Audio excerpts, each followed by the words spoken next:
course, we mustn't forget that for a Roman woman, the risk was not just child-rearing, it was also childbearing. In a world with little medical care as we know it, Roman pregnancy wasn't always straightforward.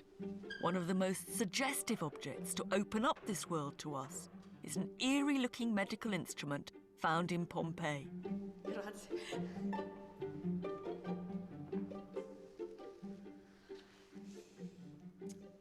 Every woman will recognise exactly what this is.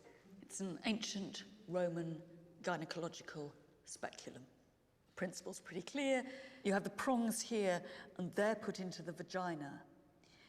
You then turn the screw, which opens the prongs and so extends the vagina so you can examine the woman. We all know how it works. I don't need to demonstrate it. It's a rather nice one, decorated at the top.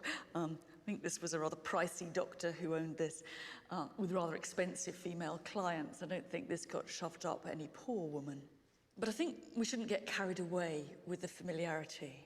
One of the nastiest bits of Roman literature that I've ever read, and there's plenty of nasty bits to choose from, describes what you do when you can't get a baby out of a woman, when the baby's got stuck and you want to save the mother's life. You put a speculum up, you get a sight of what's going on. You then put a hook into the woman and try to pull the baby out. You'll kill it in the process. It's going through its eye, its skull. I can't imagine, even if it was intended to save her life, that many women could have survived that process. Childbirth today has its dangers, but in the Roman world, it was a battlefield.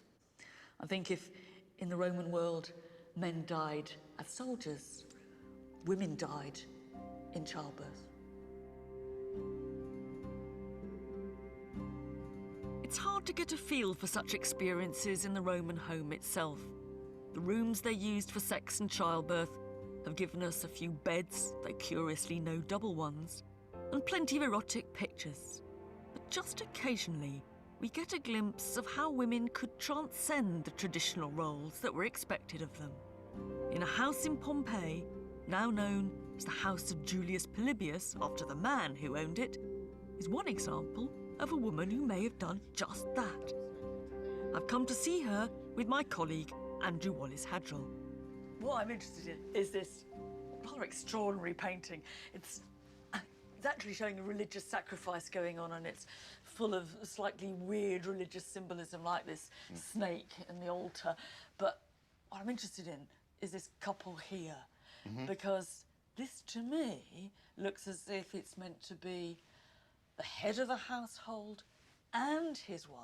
And it's very unusual because the standard scene is just the man in his toga doing the sacrifice. And everyone always says, this must be the head of household. And here, suddenly, we have her too. She's cut in on the action. The woman, because her property is completely separate from that of her husband, could be more wealthy and more powerful.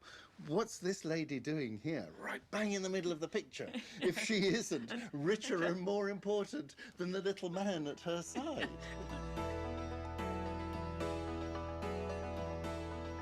So in some cases, it is possible to turn upside down the traditional roles in the Roman household.